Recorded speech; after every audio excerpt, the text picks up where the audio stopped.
Dakoikul Ahbar, Bab 7, penjelasan tentang jawaban anggota tubuh. Di dalam khobar, dijelaskan ketika Allah yang Maha Luhur menghendaki untuk mencabut ruh seorang hamba, mukmin, maka datanglah malaikat maut dari arah mulutnya untuk mencabut ruh darinya.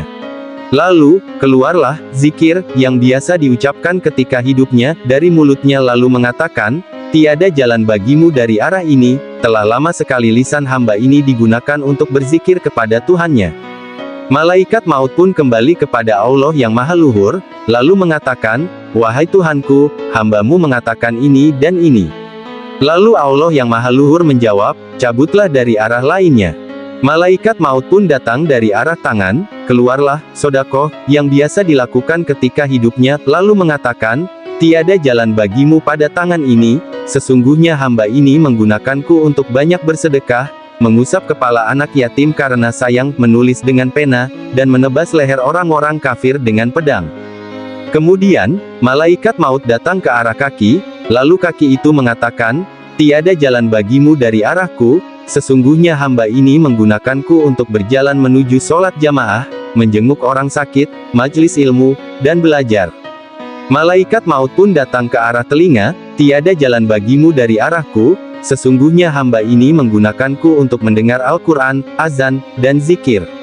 Malaikat maut pun datang ke arah kedua mata, lalu kedua mata itu mengatakan, tiada jalan bagimu dari arah kami, sesungguhnya hamba ini menggunakan kami untuk melihat mushaf Al-Quran, wajah ulama, wajah kedua orang tua, dan wajah orang-orang soleh.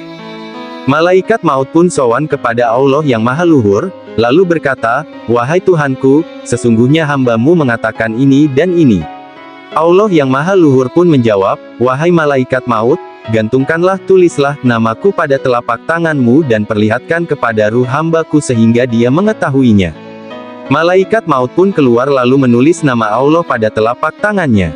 Dia pun memperlihatkannya kepada ruh hamba itu, lalu ruh hamba itu menerimanya. Lalu keluarlah ruh hamba itu karena berkah nama Allah, maka hilanglah darinya pahitnya waktu nazah, waktu terlepasnya ruh dari tubuh. Tidakkah akan hilang pula darinya siksaan yang sangat menyakitinya ketika tertulis di hati orang-orang mukmin nama Allah yang Maha Luhur, sesuai dengan firman-Nya yang Maha Luhur.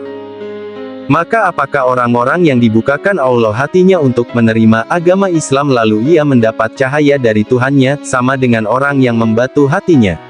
Az-Zumar 22.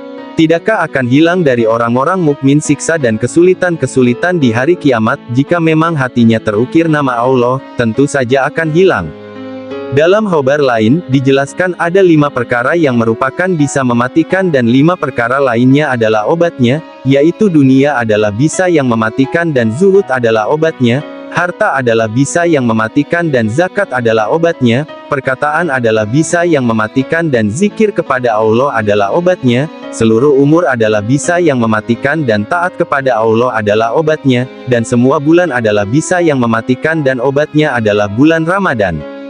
Dalam khobar lain, dijelaskan ketika seorang hamba jatuh pada waktu nazah, waktu terlepasnya ruh dari tubuh, maka akan menyeru orang yang menyeru dari arah Tuhan yang Maha Pengasih, tinggallah dia sehingga dia bisa istirahat sesaat.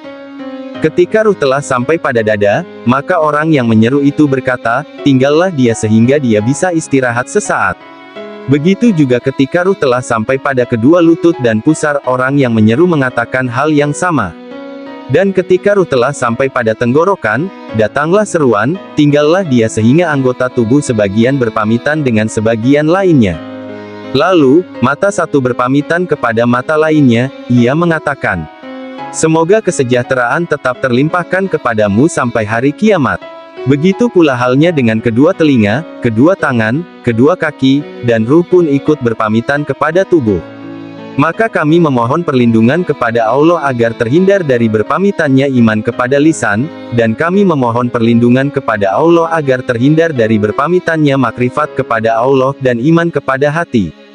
Lalu, tinggallah kedua tangan tak mampu bergerak, kedua kaki tanpa mampu bergerak, kedua mata tanpa mampu melihat, kedua telinga tanpa mampu mendengar, dan tubuh tanpa ruh.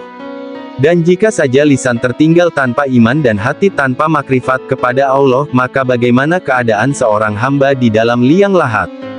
Hamba itu tidak dapat melihat seorang pun, tidak bapa, tidak ibu, tidak anak-anak, tidak saudara-saudara, tidak teman-teman, tidak kuda kendaraan, dan tidak hijab. Lalu jika dia tidak mengetahui Tuhan yang Maha Mulia, maka dia merugi dalam kerugian yang besar.